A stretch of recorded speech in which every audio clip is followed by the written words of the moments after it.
Welcome to Rough Cuts, everyone. It is May 4th, 2025, and we are glad to be back. It's been a little over a month, maybe a little closer to two since our last episode. So we, as usual, are more than due to be back.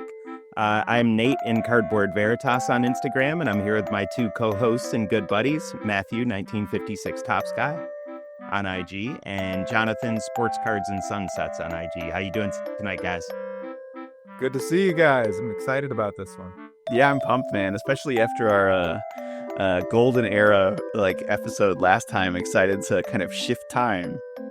Yeah, absolutely. Great counterbalance to that to go back to hitting some pre-war stuff.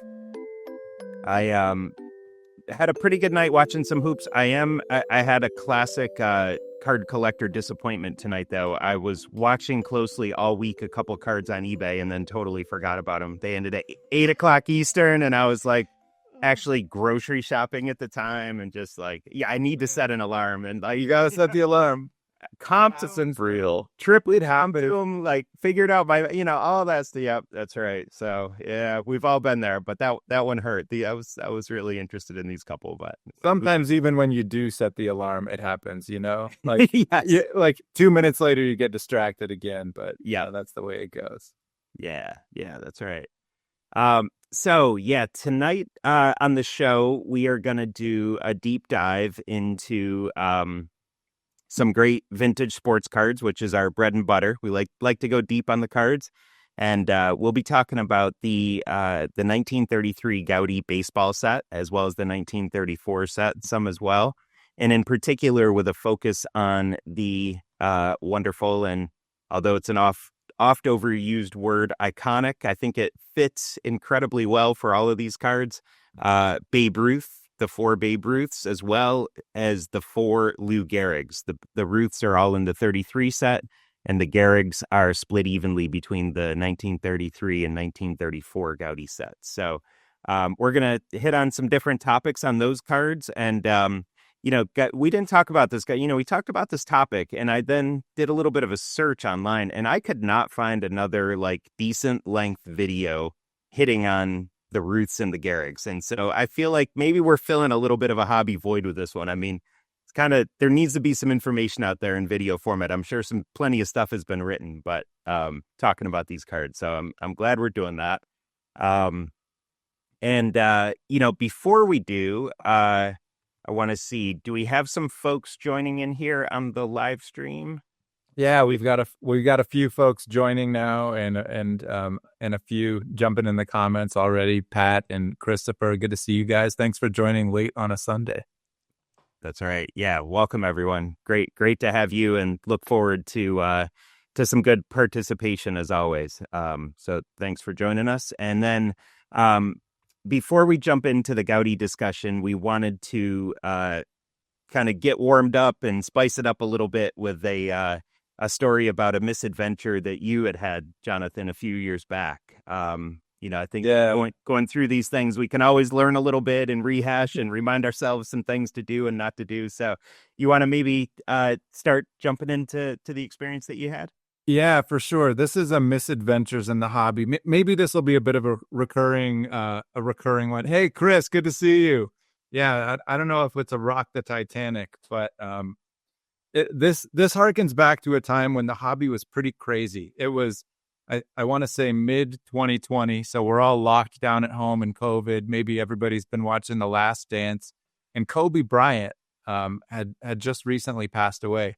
And so suddenly a lot of people that didn't have Kobe cards were really scrambling to find them. So this is also before hobby IG took off for me. We all met on Instagram, and I hadn't found my way there yet. And so I was going at the time to Reddit for my hobby community fix. And I had met some folks there was a basketball cards subreddit, a baseball cards subreddit.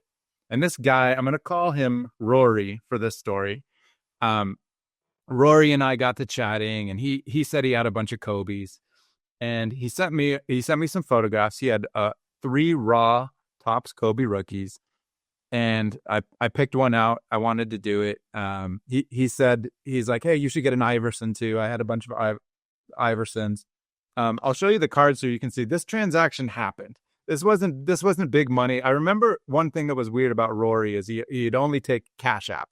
I'd never even heard of Cash App. So I bought these cards. Later on, I got them graded. One's a 7, one's an 8. No big deal. My mistake in this story was I thought then that this guy was safe. I thought Rory was safe. And you'll find out in the story he's not. Have you ever been in a situation like that, Nate, where you kind of like tested somebody and you thought then they had the bona fides and then later? I have not really been burned, but I am very familiar with that sort of con where they kind of lull you in with a real transaction and then turn the tables at a later date for sure. And I'll also say on the Kobe, I was pretty feverish about that card at the time too. There were times, I mean, those eBay auctions, I mean, they were just sharks in the water, like swimming around those. I mean, those cards were so hot at that time. I once mega bid on a Kobe and lost. It looked perfectly set. It was raw. It looked like a 10. I look back and it sold for like $1,700 raw. It's the right. Yes. So yeah, it was crazy. Crazy times. It was crazy time. They were going up like 20% a week or something for a while, right? Yeah. It's just like it was bizarre. I'm still glad to have the card, and I've had a few others too. Anyhow, a few months go by, maybe 3-4 months go by, and Rory pings me on Reddit again. He's like, "Hey, you want to buy any more cards?" And I was like, what do you have? And he said, what are you into? And now at the time, my daughter and I, Lucia, she comes up a lot in this series because she collects with me. We had bought a Jordan collection. We got to know this guy from Salt Lake who back in the day always went to the Jazz games and got Jordan autos and got to know, like he collected this Jordan collection for his kid. Kid didn't want it anymore, and we bought the collection. And so I said, hey, if you have any cool MJs, I'd be interested. And he said, he shot me a photograph against this really gaudy carpet. So it was really, really distinct image. And he had a bunch of Jordans on the floor and some other cards too. And one of them was the Bombardiers Jordan, really colorful, sparkly background. I said, I love that. How much is it worth? And he told me, he said, it's not the best of condition, but I'll sell it to you for, I want to say $100. And he was like, but wait, there's more. And he had a bunch of other Jordans that he threw in, some other Kobe rookies. I don't remember everything, but I do remember one card was an Anthony Davis Galactic. And maybe Davis had just recently moved to the Lakers. I didn't even know what a Galactic was, but I looked at it on eBay. There was one comp. It was case hit. And I think the comp was $246. And he was like, I'll sell it for $200. Anyhow, the whole batch of cards was $500. I remember saying like, hey, could I pay you half, you send it, and then when I receive it, I'll pay you the other half since, we're hobby buddies. And he just said, no, that doesn't work for me. But he did send me a picture of of it all packed up with my address on it and his, return address. And I said, okay, cool. Cash apped him $500. And then this is where, the story goes kind of sideways. So it was a little bit of a ghosting from Corey after that. Was it? Question I have for you is like, at any point, you guys already had this like successful deal. So, at any point were you like, aside from like maybe the Cash App thing, was there anything else that you were like maybe had your hackles up, or you like, no, this dude's totally legit. Let's just get going here. When he said no, that doesn't work for me about me paying some at the beginning and some later, I was like, I don't know about this Rory guy and the Cash App as well. But for some reason, I thought, no, we have a quote unquote handshake deal. This was completely me, like my weird, like Pollyannish Midwestern values making me think like, no, it's a handshake deal. It's my honor. I've got to pay him. We have a deal, which is exactly what a scammer would want you to think. So, I send him the money and he's like, cool. I'll ship it out in a few days. And I kept checking in over the next week. Like, hey, the post office doesn't have it yet. Like I had a tracking number, he'd sent me the thing. He kind of ghosted me. And then he would do what scammers do and reply and say something that made no sense. That was just kind of a delay tactic. At this point in time, I started sending him videos of Lucia saying like, hey, Rory, I'm so excited to get the Michael Jordan card. Like, I'm collecting with my daughter. She was like 9 at the time. And so like in any event, things kind of strung out for weeks and then months. And then at this point in time, I started thinking, you know what? In some ways, it's a disservice that we call these people scammers. Like, it's like, shame on me. And I thought, no, this isn't a scammer. He's a criminal. And I started doing some research. Because you, okay, so at this point, you're like, I'm pretty confident I'm getting hosed here. I'm not going to get these cards. And then at this point, you were kind of like trying to be like, okay, like what options do I have to either like pull my money back or get cards? And you're like, had to like, kind of like, look at what his full name was or like where he lived and stuff like this. Is this kind of what you're thinking? Yeah, I started researching a bunch of things. First of all, this Galactic, I thought, what in the world was I doing? It was at the time the playbook was buy the card, grade the card, and sell it for a profit. And so I looked at the I remember at some point in time during the back and forth with Corey, I said, oh, this will show what an idiot I am. I discovered this before I paid him. I was like, wait a minute, Corey, that card sold on eBay. Like your exact card sold. I could tell it was his exact card because of the carpet. Oh. And he said, oh, I was just testing the market. I bought it from myself. That was just I was testing the market. And I still paid the dude. What an idiot I was. But one of the first thing I started then digging into was I knew then he had 2 eBay accounts. And they both looked like legit accounts, both with feedback. And I started putting pieces back together and seeing lots of these cards on eBay. And in fact, after I'd bought them, I said, like, hey, don't forget to take the cards, off your eBay listing. Mm-hmm. Some of them are still there. And in fact, they were up on his eBay listing for weeks or months still. And then I thought to myself, this guy is sloppy. One, he's sloppy because I know about these 2 eBay accounts. He's sloppy because I know his real name and his real address. So I started investigating, and these were the things I learned about Rory.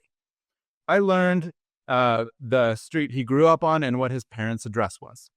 I learned that he was a realtor, and I learned who his employer was and where his place of work was. I read the realtor's code of conduct in the state where he lived, and it was clear that what he had done, and even though it was outside of his work, was a violation of the code of conduct. And I read the state law and learned that what he had done on eBay was a violation of criminal shill bidding laws, as well as some other kind of ethical violations. Oh, and certainly a violation of eBay code.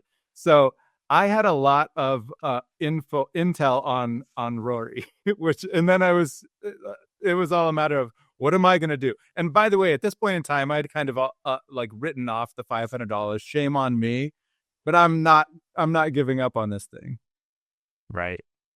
Yeah. I feel like anytime you send money to someone in this kind of situation, particularly irretrievably, you're taking a little bit of a leap of faith, and so it always has the potential to go this way, and you always hope that it won't. And then one nice thing that I'll say is that that the amount so far in question is $500. I get really nervous when it gets to be a little bigger number. So at least it's a manageable number. Yeah.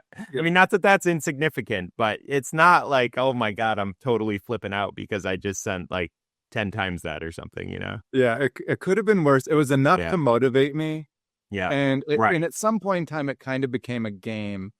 And one of the things that I wanted to do the whole time, all the back and forth with Rory, was never lose my cool. I didn't want to send him one of those texts where I lost and I just said, you effing F I'm like, just give me my money back. Like I didn't want to go there. But I kept giving him kind of opportunities to make the situation right or refund my money. And I had done a lot of document drafting.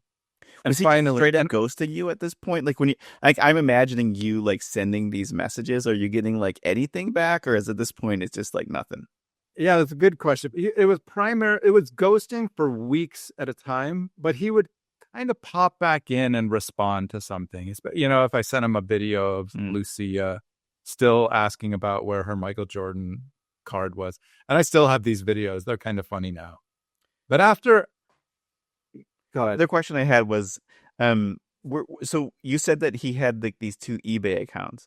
Now, like, in retrospect, were those actually his eBay accounts, or were they like other eBay accounts where he was just like taking the image? They were his eBay accounts. Oh, damn. I can tell you why I know for sure now. I mean, one, the carpet on the background, even of the parcel that had my name and address on it, was the same carpet of both eBay accounts where he would spread the cards out. Mm-hmm.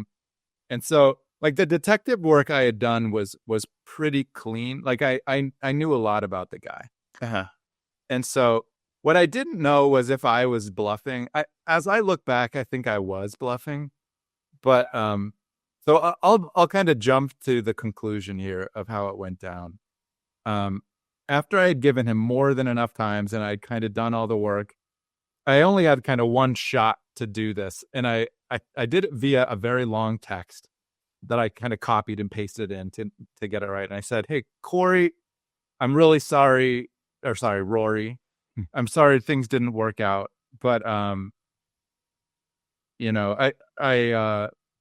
looked into this, and I wanted to play things nice, but it looks like I'm not going to be able to play nice. So here's what I feel like I have no choice left to do. And I said, by the way, I don't know if I've mentioned it, but I'm a lawyer, so I know a lot about the law. And here's all the information I have.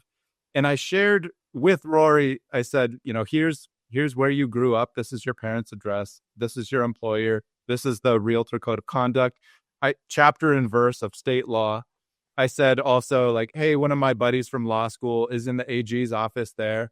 I'm gonna give them a call and ask them to jump on this. That one was definitely it was true that a law school buddy was in the AG's office. I wasn't gonna call in a favor.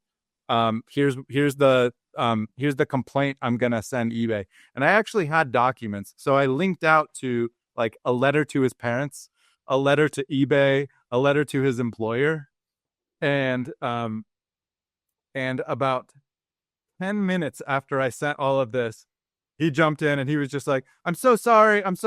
Like, I've just been crazy busy and I'm going to drop it off at the post office tomorrow. And, here's the card. There it is.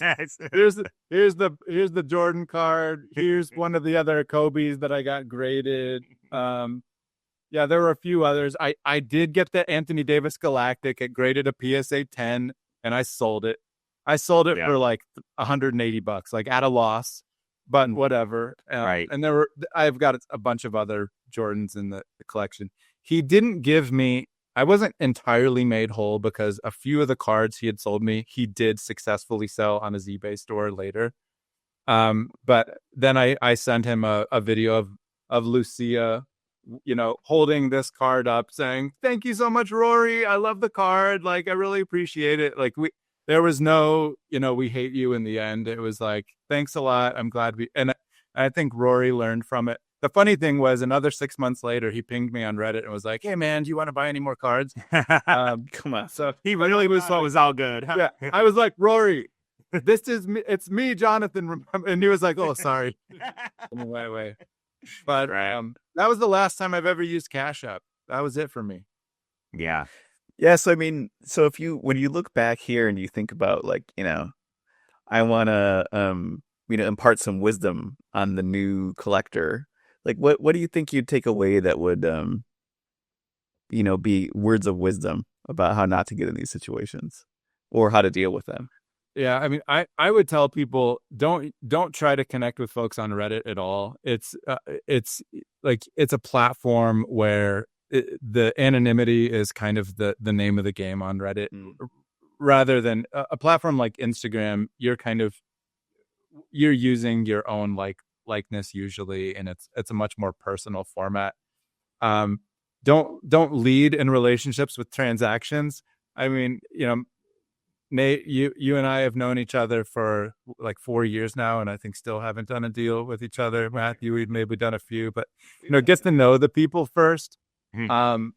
Even vouches in the Instagram community can be scammy. So but also don't be so eager to get a card that you're just like, I have to take risks and do this. It's not worth it. This is a slow hobby. I was learning back then, and there's probably several tens of thousands of Kobe Bryant rookies to be found if you need one. So Yeah. Yeah, and I feel like one of the questions I'm reasonably frequently confronted with is to do a deal on eBay or to potentially go off and do it PayPal goods and services, or the next step, PayPal friends and family.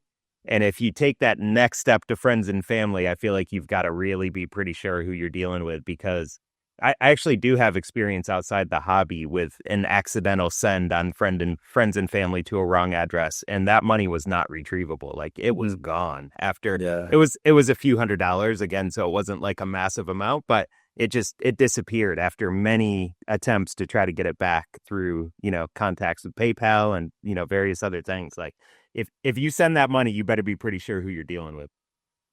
yeah, that's for sure. And the other thing is, so yeah, in some ways, the hobby, we're so focused on winning transactions with value that we start to care about the last 2-3%, Right. which is a mistake. Mm-hmm. But also, just look for the red flags. I mean, in my story, like the Cash App demands, like his inflexibility, the fact that I knew he bought a card from himself on eBay. I mean, why was I letting some guy sell me a Galactic anyway? I had no business buying an Anthony Davis Galactic. So I really like items you don't know about.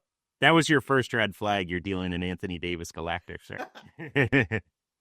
But I really like the advice of, like, I think this is especially true, on the vintage side, and I'm also in, many other forms of the hobby, I'm sure, is that, it's a slow hobby overall, right? You're like, if you're not in the game of trying to like flip things over to try to like, make a buck or whatever, then, there's no real reason to get like kind of rushed into anything, especially for cards that are like, relatively easily findable. Like, I think the closest I've been to getting scammed on some things were, there was a DeLong Gehrig that I remember trying to chase, and there was something sketchy about the photos, and it was like in one of these limits where, this card doesn't come along very often, but it was also like that one wasn't the case of deal was too good to be true to be believed, right? Yeah, that's always a red flag for sure. Yeah, that's a huge red flag, is deals too good to be true in all of life. Yeah. By the way, Chris, our buddy Chris says he's still waiting for you to send him that good mantle he bought from you, Matt. Yeah, I think I'm gonna keep it for a while, Chris, but it's looking pretty good right here next to me. He paid friends and family for that. Yeah, I'm sure. Nice. All right. Well, great stuff, Jonathan. Yeah, I think there's a lot of good lessons to be taken from that, and definitely a really interesting story. And glad that you were able to use some of your writing and legal skills and put them to good work in the hobby. And so you got his attention quite quickly when you sent your missive, it sounds like. Yeah, that's great. All right. So let's move on and jump into our Goudey discussion here. So, just a few things about the 1933 Goudey set. Again, we didn't spend a lot of time talking beforehand, but I'm pretty confident it's among each of our favorite sets, at least, pretty highly ranked, and, obviously regarded as one of the big three vintage sets, along with T206 and 1952 tops. If I was making that group, I might be tempted to try to add 48 Leaf in the Cracker Jack sets if it try to make it a big five, but I don't know. That might be a little bit of a stretch. But yeah, those three are kind of like the absolute pinnacle in terms of how they're regarded as vintage baseball sets, and each represented a leap forward. And the 33 set was the first real bubblegum card set. It came in a pack with one piece of gum, one baseball card, and it cost 1 penny. So it was pretty nice symmetry there. Obviously different than the bubblegum cards, that packs that we grew up with, where a box had, you'd buy a box and it was like 40 cents for a pack, and you get a piece of gum and like 15 cards in a pack or whatever. They were mostly trying to sell gum back then, more than cards. There are 240 cards in the set. Of those 240, 66 are Hall of Famers. So a really nice high Hall of Fame ratio. And, I think with all those three classic sets that we talked about, and gosh, I mean, it's so hard to rank them because they're all so beautiful. But if I absolutely had to pick a most beautiful baseball card set, I think I probably would go with 33 Goudey in terms of the variation of colors, the variation of kind of designs and images that they have, and just kind of the overall aesthetic. The artwork is just tremendous. I mean, it's really hard to top T206 in 1952, but maybe by the tiniest of margins, I would probably put Goudey as my favorite set aesthetically. One thing I think Matthew maybe had made this comment, but when you think about like what does baseball card mean? If you just thought like, close your eyes and picture like the absolute paradigm of a baseball card. In some ways, in the classic vintage sense, 33 Goudey is what pops into your mind. And one thing that makes it a little different than maybe T206 is it has the player's name, and then it says Big League Chewing Gum at the bottom. It's got a little white border, like illustrations of the folks swinging the bat. It just kind of symbolizes for us, like, that's a baseball card. That's something I love about the set. Yeah, absolutely. Yep. Little bigger card, obviously, than T206 is kind of right. It's sort of in the middle of the T206 and 52 top SAS. And one of the interesting things about the set too, and Jonathan, I think this ranks among your absolute hobby grail cards, but the famous story with the number 106 Nap Lajoie card that was supposed to be in the set, but was not printed in 1933. Yeah. And, kind of a dastardly trick that they played on the kids who were trying to complete the sets back then, right? To get them to keep buying packs. That's the, I feel like, prevailing story, at least. I think that other people think that maybe it was just an accidental omission, but I'm buying the trick in the kid story myself. Oh, yeah. Like, and even when you said there were 240 cards, I almost jumped in and said, but were there? But were there really? Right. Because that Nat Lajoie has the design really of the more like the 34 Goudey set. That's right. It was printed later with the 34s and was available via mail away. There was ultimately an outrage that it hadn't been printed and no one had gotten one. So yeah, mistakes were made. Yeah. But that does also bring us to our discussion of the Babe Ruths, because my understanding is that on the printing sheet where the number 106 Lajoie was supposed to go, they instead replaced it with another 144 Babe Ruth. Yes, there it is, Jonathan. And that's why that card is supposedly double printed. The pop reports don't really reflect it as being double printed. There may be some other reasons for that, but I think it is generally, pretty clearly known to be double printed and to have taken the Lajoie card spot.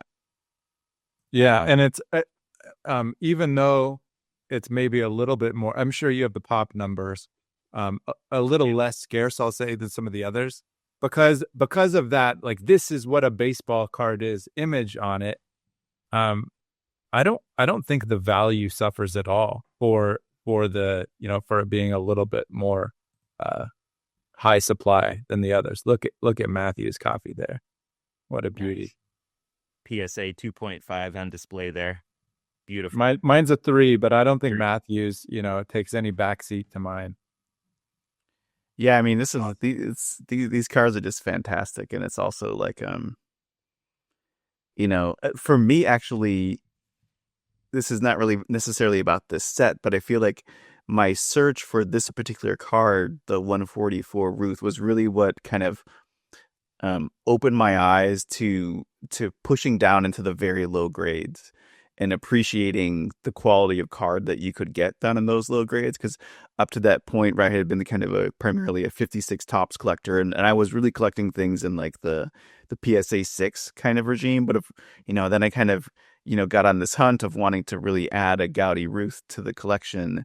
And obviously, like, it's not going to be possible for me to buy a card in PSA 6. So it that journey really crystallized my I would say that that's when I really formed my eye for eye appeal and really tried to understand, what parts of the technical grade I was going to be willing to give on in order to get a card in my price range. And so I'll like forever be indebted to like this particular card for teaching me that lesson, because I feel like that's been like one of the primary, that's like a foundational, like axiomatic piece of my current collecting. And I wouldn't have gotten there had I not kind of gone down that journey. And then, yeah, you get like, you get this appreciation for cards in this grade, and you're like, holy smokes, like, yeah, maybe there's a crease, maybe the corners are rounded, maybe there's some dirt on it or something, but it's like, this was a gum card from, gonna be 100 years pretty soon, that some kid opened up and was like, seeing Babe Ruth for the first time, like, their hero from the radio, right? That's kind of amazing, right? Our buddy Jeremy Lee had a similar experience as you. He got a PSA 1, I think, of this card, most gorgeous copy. And he kind of said, like, I've fallen in love with this card so much, it kind of surpasses everything else in my collection. That's the feeling you have when you get one of these.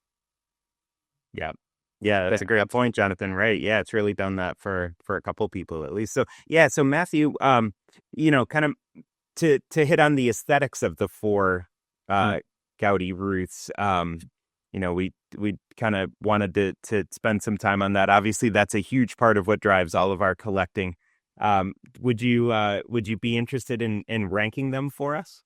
Yeah. So maybe first a few remarks. So one thing I would want to do is there's a really nice article on the it's called Over Analyzing the Goudey set, that's on the Saber Baseball Cards blog. I would definitely refer people to that, with like tons of detail about like the printing, the sheets that they were on, and things like that. And I think another thing, aside from the cards being bigger, they're also thicker cardstock, which is a little bit more representative of like the cards we have today, as compared to things that were like the tobacco cards or the e-cards, which are a lot thinner. And then obviously, like, the other thing that I read in that Saber article was there was an article in like a baseball card magazine from 1970 from someone who collected these cards in 1933 as a 13-year-old. And one of the things that was really interesting about what he said was that like when the cards came out, it was like a bombshell. It was like a big freaking deal. And kids were freaking out, and especially on like the first two runs. And so I think that's cool, because there's a lot of stories in the hobby about like cards like kind of, like the 52 tops, like it goes out there, but there kind of isn't the demand. Whereas on this side, like the demand for the cards really like outweighed like the benefit of the gum and stuff like this. And of course, like the big attraction in like the advertising panel includes Babe Ruth. So like the other sets of the time, right, the DeLong set, like Diamond Stars, right, they don't have Ruth. And of course, like that's like a really big drawing card. And it was, because you think like later in like 88 tops or whatever, there's only one card of every player, except if those are all-star cards and stuff like this. So it's kind of fun that in that time, they're like, oh, Babe Ruth's the biggest draw. Boom, we're going to put 4 cards of him in there, and we're going to double print like this really awesome looking one. That's right. The batting one, which is pretty cool. So so there's obviously the 4 Ruth cards that are in the set. This one being the double printed 144. The first one in the set, numbering wise, right, is this guy here, which is the yellow Ruth number 53. And as you can see, as Nate pointed out, right, that like I think aside from the last 3 sheets, all of them have this like big league chewing gum at the bottom. And I think actually that's how the set was really known at the time, as like the big league chewing gum set, not the Goudey set as we know it today. And I think one thing that so you've got these two, then you've got the third one is the number 49, right? Is it 49, the red one? 149. 149, yeah. Yeah. I do not have an example of that one. I believe you might have an example of that one, Nate. Yeah. Oh, very nice. So Nate's holding up a SGC2 of the red Ruth, which looks freaking fantastic, nicely centered in a classic Nate card right there.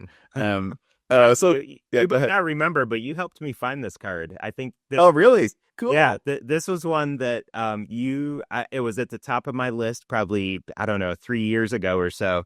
And you found it listed on Facebook and got me in touch with the seller, and I ended up getting the deal done. So Is Nice. it from the Joe G collection? it is, yeah, I Joe remember. Garagiola. Yeah, that's right. Yep, yep. Man, that Jeff looks awesome. Garagiola played for many, many years in the league, and then was an announcer for many years, and was a huge collector. And he, at least with SGC, has a lot of his cards labeled as the Joe Garagiola collection. So it's a neat little.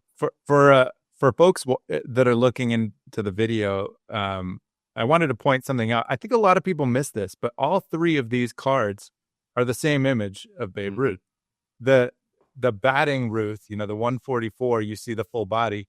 The other two, the red and the yellow, are just zoomed in on his upper torso, and you see kind of the bat behind his head. But it was actually it was a while before I realized that the red and the yellow were the same image, just zoomed in of him standing up there. And it's that classic Charles Conlon photo, right? The real photo is Ruth like in front of the grandstand, which actually I think is the same thing on the Goudey Premium, right? The big card. Actually love to get one of those someday. And then for whatever reason they chose like, hey, let's put him in front of a barn. That's what it looks like to me on the 144, right? I think it would have been cool to see the stands, but of course while we have these full color images, which is pretty cool.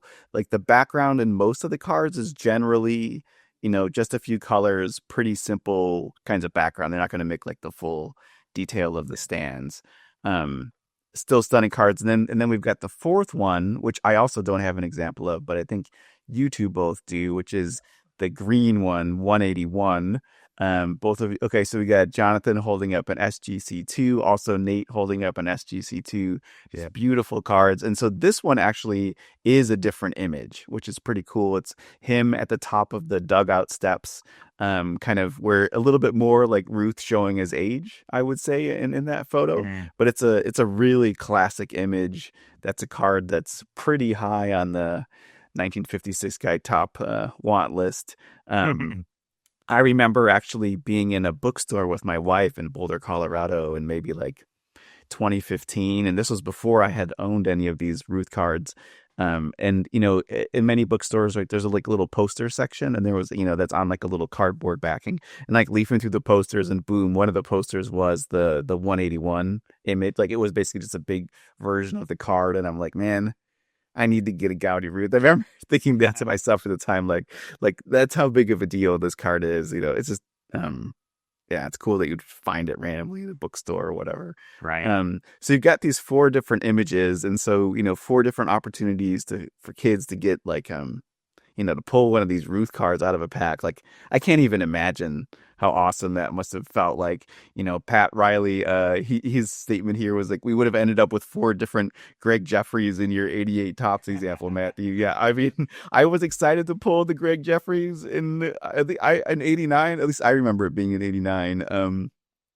Definitely would have been more jazzed to get Ruth. I mean, the other thing too, right, is that like, it's like kids, this is like post-depression. This is like, nobody has any money. People are going to like public areas to like listen to the radio broadcast of games. And so you can imagine that being a kid and like, you're seeing Babe Ruth for the first time in one of these cards. It's kind of nuts, right? It's kind of a really cool feeling. And so I think, that's kind of my quick overview of the 4 Ruth cards. All of them are fantastic. I would love to be one of those people that owns the quartet at some point in my life. But hopefully we've got a few years left to pull that off. Nice. Yeah, good stuff, Matthew. Just, one other thing to think about a little bit is the backs of these, right? And the backs are pretty cool too. The yellow number 53 and the red number 149 have the exact same back other than the number. So they have the same write-up, same image on the front, same write-up on the back. So they are very, very similar cards. And it's a really neat write-up. And really, so there's 3 different write-ups among the 4 cards, and they give some great biographical information about Babe. And the back of the 181, the green, is, I think, kind of interesting. It calls him one of the keenest students in baseball. New York Yankees home run star. He's also one of the hardest men to pitch to in the game. Boxmen say you can fool him on a certain ball once, but the next time he gets it, he's apt to hit it out of the park. So it gives just kind of a little more sort of detail about who he was as a player and stuff. That's awesome. I love But that. yeah, the yellow is neat too. I think let's see. Or actually, no, it's the swinging that talks about the Red Sox buying him for $3,000 in 1914 and then selling him to the Yankees for $125,000 6 years later. So they got a pretty good return on their investment, but it would have been better off keeping him. It's funny too, because like these are produced in Boston, and you can feel like the sting, like the pain that they feel Right. having lost. Right. Yeah. Oh, it's so funny. He stepped from industrial school in Baltimore to a minor league ball and went to big league in less than a year. Yeah. Awesome. So in terms of pop counts on these things, maybe we hit on that for a minute. So I looked at the totals between PSA and SGC. And so the swinging 144, I'll just kind of round to the nearest 100. That's 2,500 total PSA and SGC. The next highest is the green at 2,000. Then the yellow is 1,900 and the red is 1,800. So Pretty close. yeah, they really are. The green, yellow, and red are all kind of right there. And then the swinging has, about kind of 25% more. But, I kind of wonder what happened. If it was legitimately double printed, its pop should be about, 4,000 or so total pop. So I'm not sure what the gap is there. Maybe kids had one and then found the other one more disposable or something. I don't know. It's really interesting, right? Because like we like to think about there's this like direct mathematical link between the pop count and like what was actually produced. And here's an example where there's a pretty big deficiency. And it's kind of weird because I can't imagine anybody throwing away one of these. I've already got one, Right. I don't know. Maybe they printed them but didn't put them all in the packs and somehow discarded them at the site of manufacture. Oh yeah, maybe. Right. Interesting. That's I don't strange. know. And yeah, just put like 1.3 as many in instead of twice as many. I don't know. Yeah, as Mookie points out, the Depression era cards are remarkable to me. Not easy for kiddos to afford these, and yet here they are. That's exactly right. That's why it's like, maybe it was discarded like on the shop floor, because no way a Depression era kid's gonna chuck his Ruth that he pulled out of his gum pack. Right. Yep. All right. So how about let's each do our quick rankings of the 4 Ruths. I'd probably take us too long to try to reach consensus. But Jonathan, do you want to rank them first, and then we'll? Yeah, and I want to wax poetic about this one a little. Yeah. And one thing that was fun to prep this was looking at Ruth's stats over the years in his career arc, comparing it to Gehrigs. 33 was actually the last year that Ruth was the best player. And it was kind of cool that he got to be featured in this set before the next year, his teammate would be prominently featured. But I love the fact that this card kind of shows him, he's an aging star. His glory days were behind him, but he's still a monster. The other thing, so this was the first of the cards I ever got, and the first really big baseball card, like more than $5,000 I ever bought. But I love the artwork on it so much. At the time, so like Impressionism had kind of changed art, and there are no lines in Impressionism. If you look at the other Ruths, there aren't really. It's more just kind of like soft color than hard lines. But this card has really hard lines around, and the art style that influenced the artist was Art Nouveau. And I did a bunch of research. I couldn't find anything on it, but you can tell in the Goudey set that one of the artists they used, probably just one is my best guess, loved Art Nouveau and loved doing these portraits with these deep line work going around. And I just think it's so beautiful. I think it's a really true to life portrait of the aging superstar. So Yeah. this is my favorite of the 4. I'd put the 144, really close after. I love it as well. And then I'm gonna go red and then yellow for me.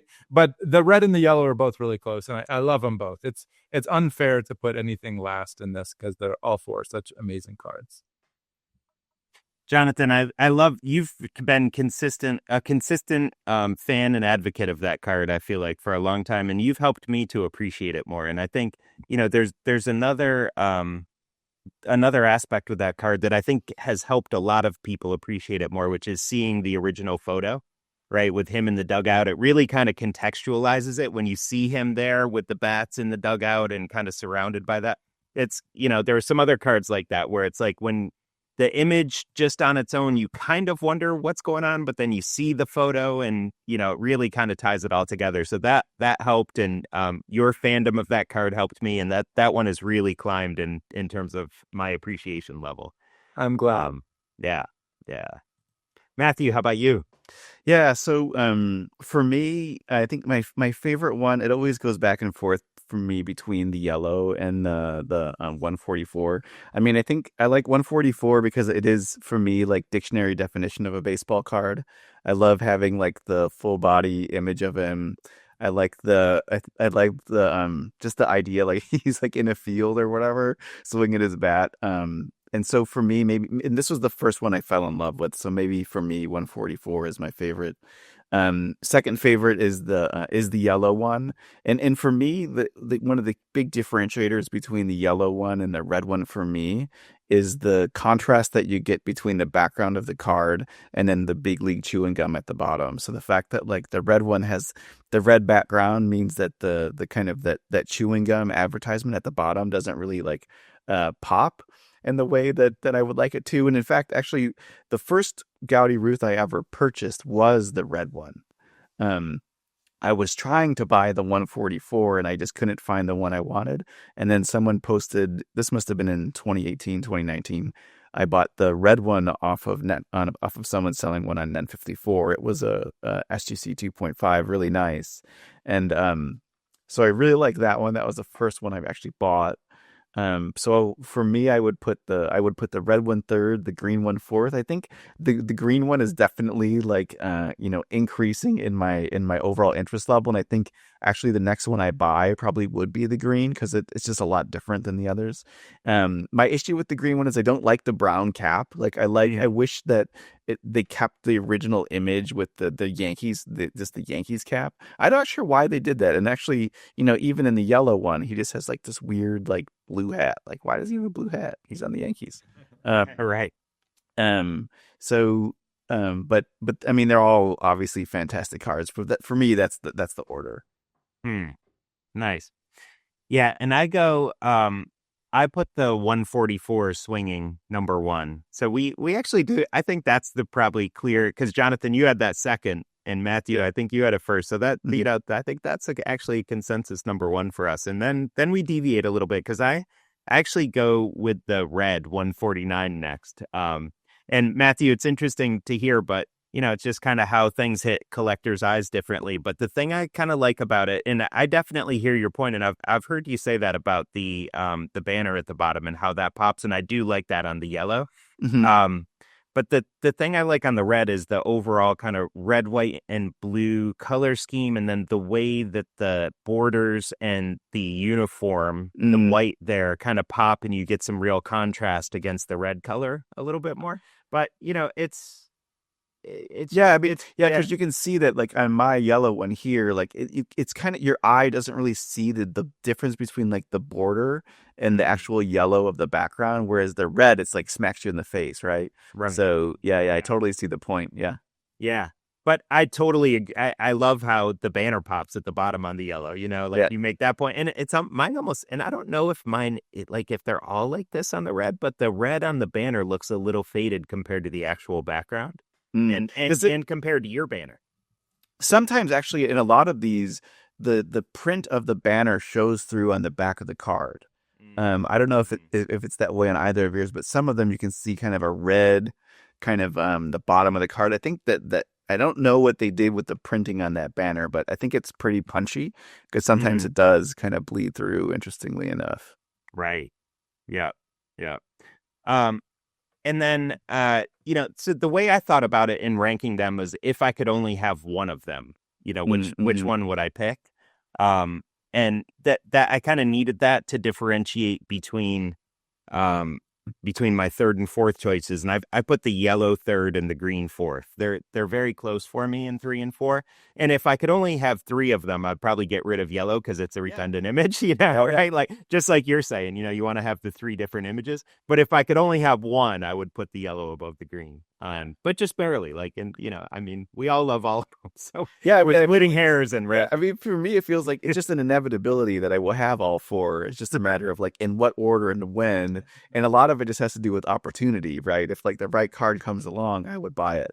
And I will say that there've been multiple, like, I gave up my red one in the trade for the 52, and I'm like, oh, I'll be able to just live with just the 144. And I'm like, that just about killed me. Like, it was like I really like this is really problematic. So I feel like every time I kind of go down the road of like, well, maybe I can get rid of one, I'm like, dude, that you just cannot. These are like some of the most like precious cards that you can have in vintage collecting, and like it's just so painful to let one of them go. Absolutely. One of the things for me with Ruth cards too that makes these even more valuable in my collection is there's not like a close kind of fifth favorite Ruth for me. Like the Sport King, the 33 Sport Kings is a nice card. A lot of people like the 1932 caramel card. If you go further back, obviously there are some very like crazy expensive his rookie card, Yeah, M101, is I don't think I'm probably gonna and like aesthetically for me, I just don't think I like it enough to be able to pay that huge premium. So there just are not. And then you've got some strip cards that are kind of interesting, sort of in between the early, the Baltimore News and the M101, and then getting to the Goudeys. But there's just nothing else that really jumps out for me. How about you guys? Are there other Ruths that you guys would put high on your list to acquire? I know, Jonathan, you want to go? I mean, you named them all except for maybe the what was the Goudey series? Was it 34? Was it 38? Where you had the 4 there's like 35. It was 35, and that one has He's in the that Braves. one, I believe, has this image. True, yeah. Ruth. And it's funny that's when I thought I'll probably pick that up at some point in time because I love that image so much. That's cool. But yeah, I think you caught most of them. It is unusual when such a player so iconic as Babe Ruth, so clearly their best cards are all in this one set, at least from an aesthetics point of view. Yeah, I mean, for me, the only other one that like is kind of on the list is this one, which isn't really a Ruth card, right? Which is the 29 Churchman Ruth. Obviously, it's an image of him. That at least for me, that one I don't like it more than the Goudeys, but I do like it a lot because it's an action image and it's a little tobacco card and these kinds of things. And then I kind of the other ones for me that I would like to get at some point are all kind of like not really cards, but are like in the postcard limit, which would be like the postcard version of this, which is a Japanese postcard. I would really like to get that someday. It actually like calls him by name, but it's in Japanese. And then the other one is the Goudey Premium, which has the full image of the full Conlon image. I would like to get that someday, but it's like, it's big, and then like where you're going to store it, and it has all that usual shenanigans. But I love that Conlon photo so much that I would like to get that one of those at some point in time. Yeah. Crazy. I mean, it's not as expensive as a Goudey, but or like one of the 33s, but it's still pretty pricey. But the image is sweet. We're all allowed like 1 or 2 passes to get like the big postcard or super oversized Baron. So that could be one of yours. The exhibit cards are pretty great too. Yeah, that's right. Yep.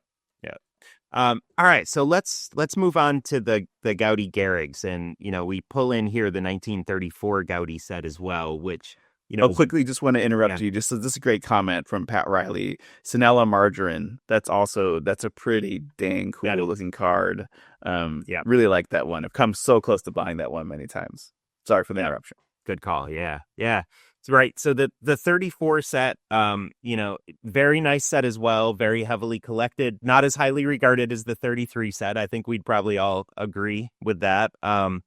The 34 set has 96 cards, and it's really incredibly closely associated with Lou Gehrig. He's the only person in the set to have multiple cards. He has 2. And he also has on 84 of the 96 cards a banner at the bottom that says Lou Gehrig says, and a quote on the back. Numbers 85 to 96 had Chuck Klein. And Chuck Klein says, I guess to give a little bit of National League representation as well. But really good set, really prominently featuring Gehrig, who, Jonathan, I know you said 33 was kind of the last year that Babe was the best player in the league. Was it Gehrig from 34 for the next couple of years? Probably, right? Like had to. Yeah, I think Gehrig won the Triple Crown in 1934. So Goudey must have felt like, wow, because they chose him to be kind of, the big sponsor or spokesperson for the set. And then he wins the Triple Crown. Yeah, he won the AL MVP in 36. I think like 34 to 38-ish, he was kind of the best player. And I'm pretty sure too. And then Ruth was retired in 1935. He left the Yankees that year and had one kind of last crummy year. Yeah, my understanding is that one of the big drivers here of the Lou Gehrig thing was both he and Chuck Klein had the same agent, and there was this, I forgot the name of his agent, but his agent specifically was like, I'm trying to like maximize like Gehrig's exposure. Right, there was like the whole like Tarzan thing and all of these things happening. It was all right around this time. Got it. Yeah, I hadn't heard that. That's cool. Yeah.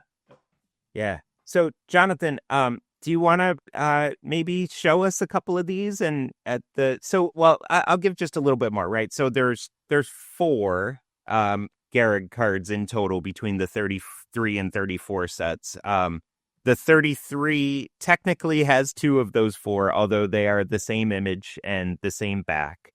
So they are the number 92 and the number 160. And Matthew, is that a 92 you have there? So I have a 160.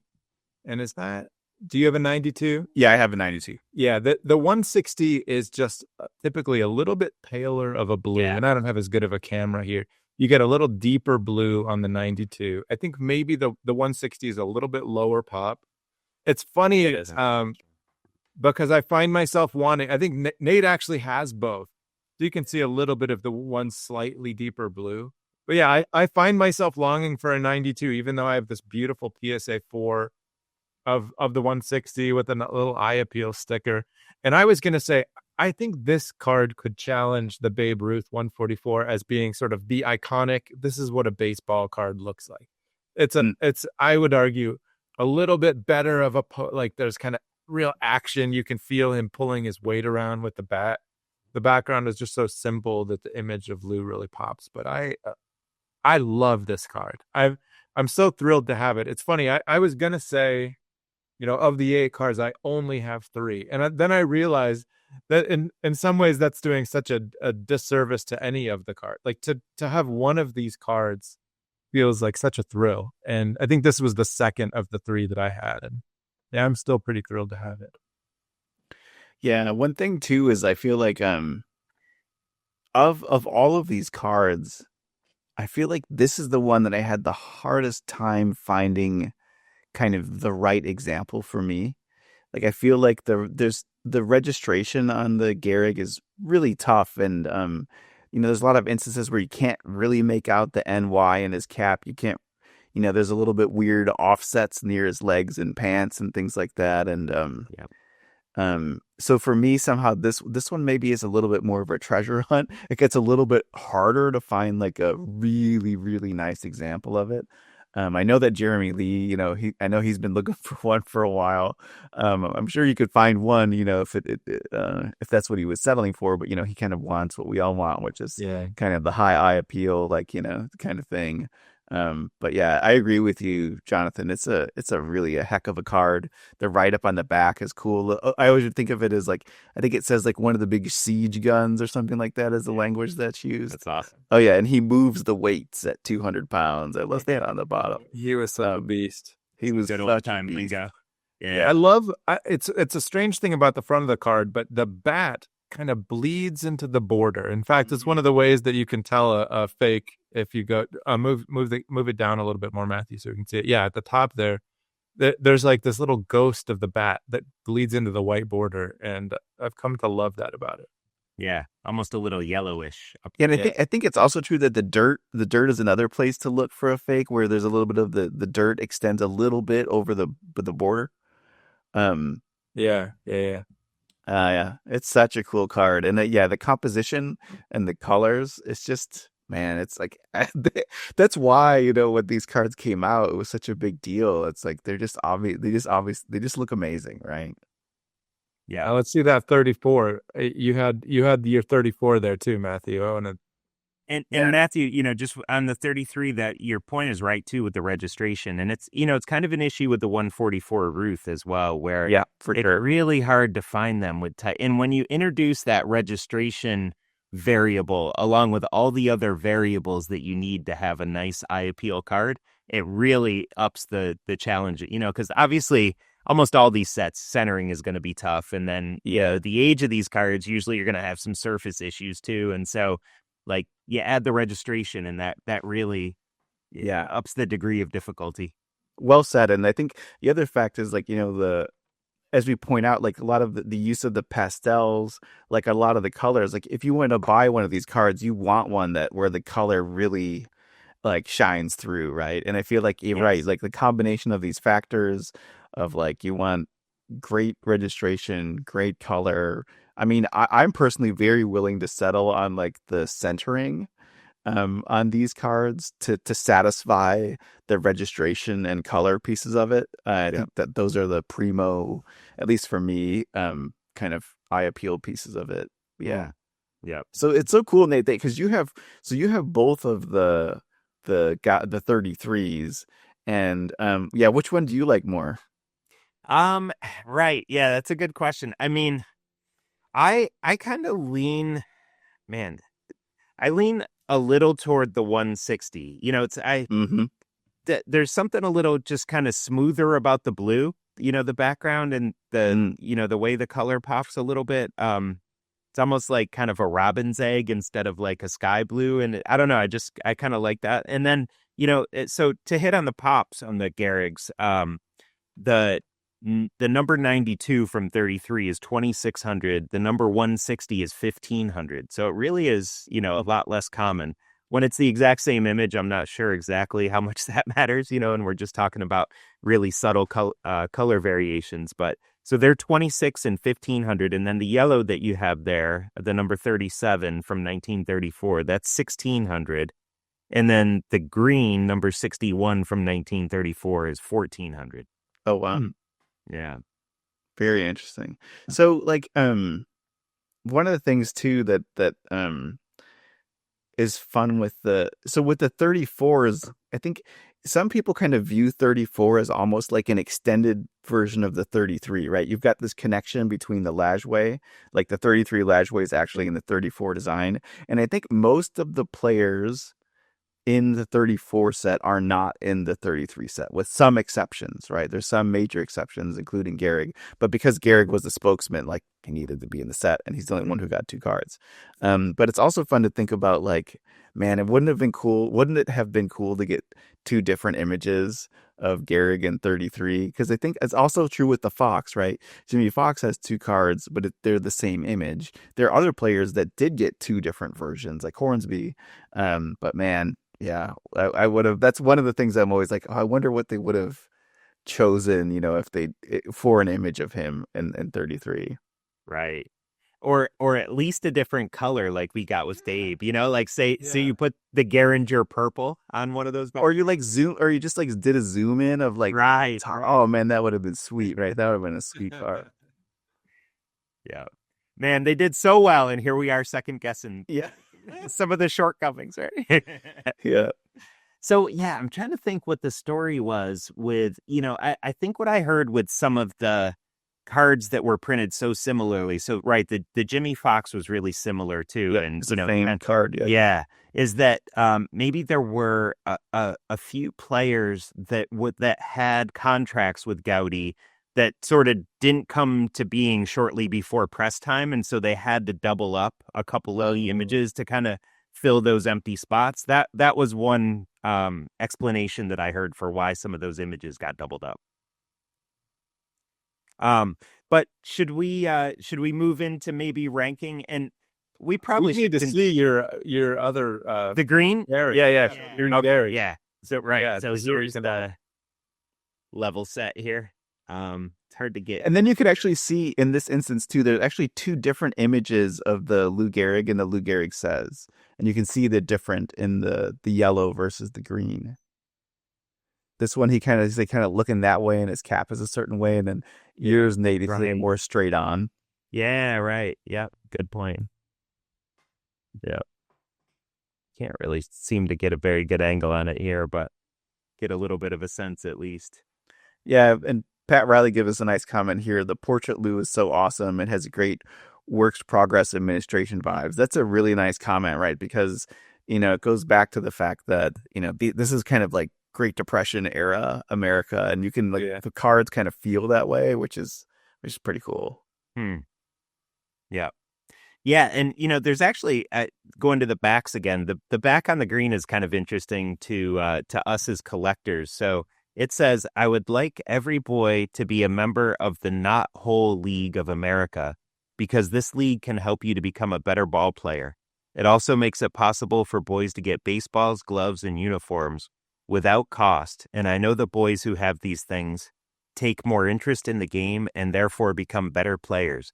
I will gladly write and answer any questions about the game that a member of the Not Whole League of America writes me about. Send your letters to me, care of Not Whole League of America, at 52 Everett Street, Allston, Massachusetts." So he was asking kids to write him letters, and so the Not Whole League was a collector club formed by Goudey, where you could send in a certain number of wrappers. I think it was like 15 wrappers and 3 cents or something, and get like a ball or a glove or a bat. Man. Yeah, so it was like a card awesome. collector club. Yeah, Sign me up, man. Sign me up. and you could write to Lou and get a response. Yeah. That's so cool. Yeah. Oh my God, that's awesome! I didn't know that. That's a pretty because I'm like a person. I think we've talked about this in our episodes about great card backs, right? Like the number 37 has like one of the greatest card backs like ever written. Yeah. Right. With Lou talking about how lucky he is to play the game and these kinds of things. And it's actually one of the things that I like. Aside from the image, I just love about the card. And so I didn't ever do that about the green one, man. Yeah. It's on my list. You do. Attracted by the backs, right? I know. Yeah, right. I mean, 2 really cool backs on the 34s. Yeah, for sure. Yeah. So what do we think, guys? So I think we can probably safely combine the 33s for ranking purposes. What do you guys think? Yeah, let's do it. Like the 4. Yeah. Yeah. But Jonathan, I'm like you, I thought I was going to be okay with one of the 33s, and then I had one for a couple years, and then I was like, man, I just like this card too much. I got to have both versions. Like that kind of runs counter to how I would normally collect, but my my affinity for the card is just so strong that I'm feeling it too. And in fact, I don't have any 34 Gehrig. I don't have any 34 Goudey card. But I'm more drawn to get the 92 from the 33 set than either of the 34s. Once I do, maybe I'll dip my toe into 34 Goudey. Yeah. I mean, it's one of these, just like we were talking about with Ruth. He didn't have many cards. There's these range of cards that are just like insanely expensive that, in my opinion, like I'm not in love with the image, and that's not gonna that's gonna prevent me from ever buying it. And then the same thing with Gehrig, right? He didn't have that many cards, and you think about how important he was to the game, and just he's an amazing. Both he and Ruth have such a big impact on America, and they have these amazing stories in quite a bit of contrast between them. And it's like, oh man, every time I read about one of them, I'm just like, oh, how do I get like closer to it? And then I get pulled into the cards. There's just not that many, right? Yeah, it's just not so many. Yeah, and Matthew, you got one of the other great ones, the DeLong, recently, Yeah. and yeah, I was a little slower to come around on that one, but I'm all in on it, and it's clearly on my list now.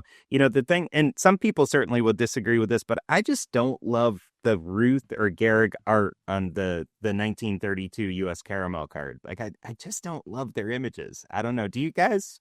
I Are they actually really love the 32 art. But do you? I don't, Yeah, yeah, I like some players, but not those. yeah. Yeah. But one reason I'm smiling is I've always thought it's just fun how people react to art differently and have different tastes. Like I don't think of it all in terms of somebody's right and somebody's wrong. Yep. I just think it's fun that like we see these images and some of them really capture you. I'll give you I haven't shared my take on the yellow 34 Gehrig that we see here that Matthew's sharing. I love the card. It's such an iconic card. I mean, I've known that card since I was a little kid. It's one of the great baseball cards. I find it like something, but the way that I appreciate it is I find it to be unintentionally funny.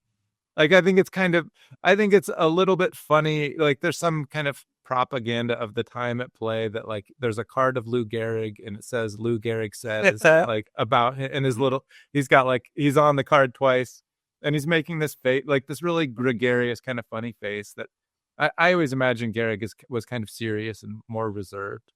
And so I think it's, I don't know, it's a complex card. I think there's a lot of humor in it for me. I still love it, but it's not like I feel about the 33 Gehrig, where it's just everything I want in a baseball card. Have to play.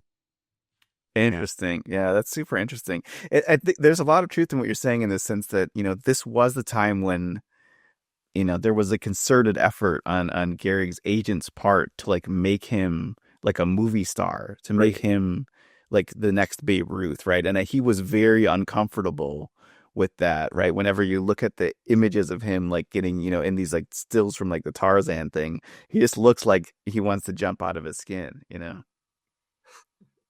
Pat Riley says, I would argue with Jonathan about his take, but I don't want him to contact my parents. Yeah, you don't want to get hit with like legend, like That's right. Don't mess with me. Well, I'll leave it to you, Matthew, to argue with Jonathan.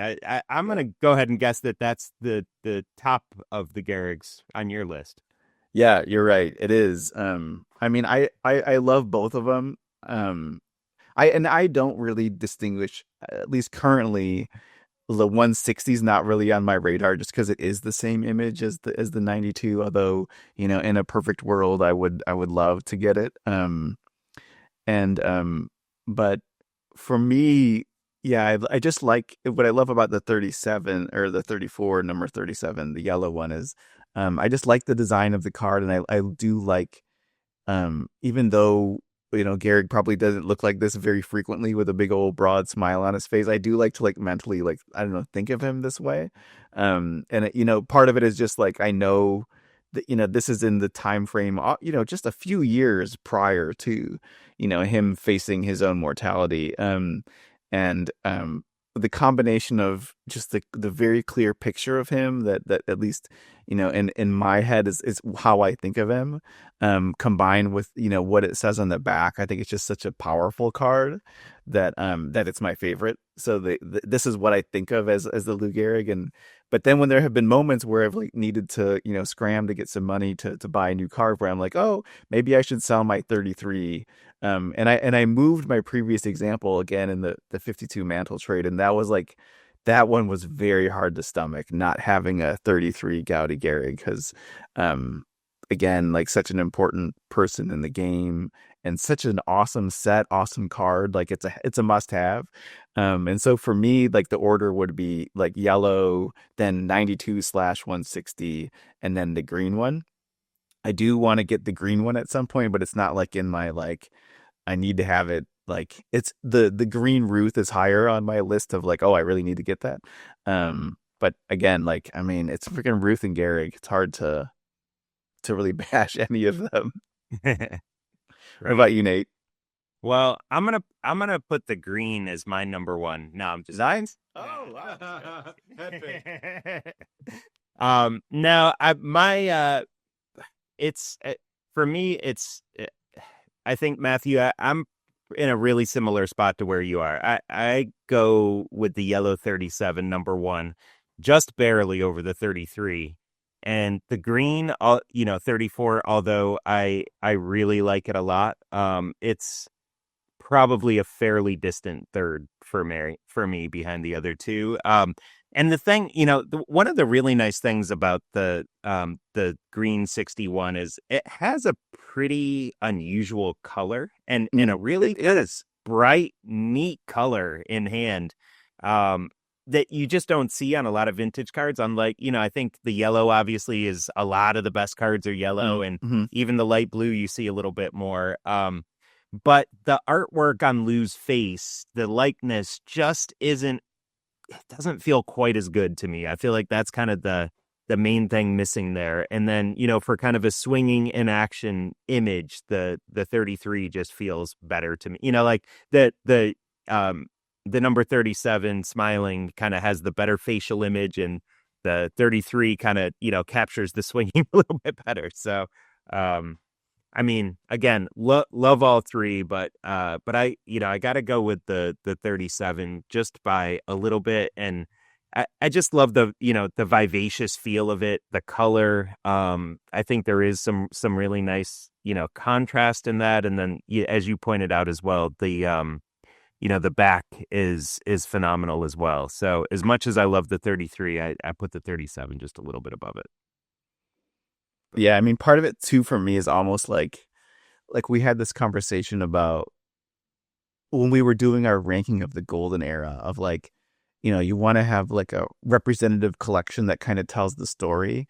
And for me, like mentally, like Ruth just dominates the story of 33 Goudey. Like he's like flashing headlights, like, I'm like the king of this set. And then for me, like I love the way the 34 Goudey looks, and it's kind of like a convenience that like Gehrig is like the man in it, right? And I can kind of associate him as being like, the primary driver of the set. And at least for me, that was like a big, when you're thinking about trying to build your collection with a limited amount of funds and being able to tell the story of the cards, at least for me, I really like kind of latched on to that idea, and that was what kind of like had kind of propagated the yellow Ruth as maybe my favorite. And but as time has gone on, I got to say, like, it used to be like this, like I loved the 34 and then 33 was down here, but now it's like very close, right? Because that image on the 33 is just like insane. And I think there's that Cashin Publications Gehrig that's from 1929. It's the same image as the 33 Goudey card, and it's it's one of these postcard kind of things, and I've come close to buying that a couple of times too, because I just love that image of Gehrig so much, because he's like mid swing, like gonna smoke one, right? Right. It's hard to go wrong. Yeah. When I was looking up stats preparing for this, one thing that struck me was, and I'll just make the assertion, of every position player in baseball, Gehrig is the most clearly the best first baseman of all time. More than you can go around the diamond, pitchers, catchers, outfielders, and find more argument about who's the number one versus the number two. But to me, first baseman, Gehrig is, and then just this massive chasm, and then we can all argue about who was number two. And that's something that's pretty special about the guy. Yeah, I mean, it's like when you look at his numbers, they're insane. And I remember, even in the year kind of prior to when he was starting to show like some of the effects of ALS, he still had like an OPS that was above like 900, right? He was still like insanely good. Yeah, it's crazy. It's crazy. Unbelievable that a guy like that for like a big chunk of his prime was kind of like overshadowed a little bit by another guy in the lineup, right? Yes. It's insane. Those two It's crazy, that confluence, right? That happened. It's ridiculous. Are they the best two guys ever, like in terms of overall ranking in any team sport, to have like really played most of their careers together? Maybe Montana and Jerry Rice or something. I mean, I don't. It's gotta be. Right? Yeah. Look at the career RBI list. Like 3 of the top 6 seasons ever to this day for RBIs was Lou Gehrig, and he was like batting behind Babe Ruth. Like, it's insane. Yeah, it must have been. Yeah, I mean, God, it must have been so cool to like go to a game, see them both. Holy smokes, that must have been so. Imagine being a pitcher though on the other side. Oh Jesus, oh God, that must have been awful. Yeah, for sure. Well, guys, Messier. They might have an argument in hockey too. I'm just trying to think of other arguments. Yeah. yeah. Well, I've really enjoyed it. I think we've done what we came here to do, which is, hit on these wonderful cards and give them some pretty good full treatment, as they're very deserving of. And any final thoughts as we wrap up here? Man, let's do it again in a month or two. This has been awesome. Yeah, it's been too long. This was fun going deep on this. Yeah. It was awesome to chill out with you guys. Great, have some great interaction with the chat. One comment at the end there from Joshua Thomas about the caramel Ruth is that the NY logo on the hat makes it. So that's an interesting counterpart to the Goudeys where he has, in the actual photos, he's got a cool Yankees hat, but for whatever reason, it didn't make it on the card. Right. So that the 144 maybe just barely, right? Like you can kind of see it a little bit there, but I don't know. Oh yeah, point. No, it's definitely there. Yeah, it is. You're right. It's definitely there. So another mark in favor of the 144. Yeah, cool. But yeah, the last comment I would make is that it's like you can spend all day like talking about which of these you like the best, and frankly, they're all amazing, right? They're all at like the tops of everybody's list when they get into this game, and it's such a thrill to find the one that's right for you, and the feeling of actually opening the package and receiving it is essentially like no other in all of my collecting experience. Like the first time I got a Goudey Ruth in my hands was like that felt like a real like massive change in like my whole like collecting, and it felt just like holy smokes, like this is crazy, right? And it's to be honest with you, the cards are expensive, but frankly, like I think that they should be worth more than what they are, given how important they are, how beautiful they look. They're just amazing.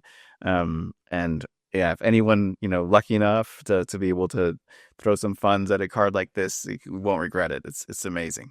Yeah, just to be able to own one of them. It's such a thrill, like I was saying earlier. Yeah, I remember the unboxing of all three for me.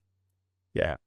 I remember that first one very vividly too. Oh yeah. You described it really well, Matthew, and that it just feels surreal. Like when for anyone in particular who collected as a kid and like had some vague awareness of these cards, to actually hold one in your hand and think of it being in your collection is just like mind blowing. It absolutely is. Like take yourself back to when you were a kid collecting, and and Mickey Mantle was a really big deal. And like, I mean, I think when I was a kid, I didn't even know that like there were cards of like Ruth and Gehrig. I mean, I knew who Ruth and Gehrig were, but I didn't think there were cards. Like I knew that there was a 52 tops Mickey Mantle, but I didn't know about, and let alone that like I could have one. I never saw one like at a card show or anything like that. And so like as an adult to have one, it's just amazing. Yeah. Yeah. Well, great stuff, guys. Really enjoyed it as always. And great to be with you guys. Thanks again to the chat for some great participation and thoughts that you've added. And look forward to seeing you guys and doing it again soon. All right. We'll see you next time. Sure. Take care, fellas. See you guys. All right. Bye-bye.